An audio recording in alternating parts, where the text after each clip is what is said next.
So welcome students. So in this question you're given that f of x plus y is equal to f of x plus f of y. It is a functional equation and f of 1 is equal to 7. You're asked to find sigma r is equal to 1 to n f of r. So this is a very standard functional equation. F of x plus y is equal to f of x plus f of y. This implies I can take f of x as kx.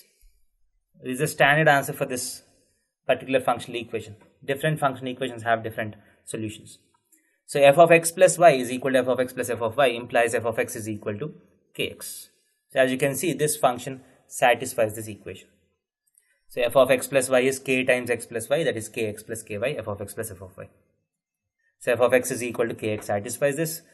This k is unknown right now. To find this k, you have a given information. F of 1 is equal to, according to this, it's equal to k and is equal to 7. So f of 1 is equal to k is equal to 7. That means f of x is equal to 7x, right?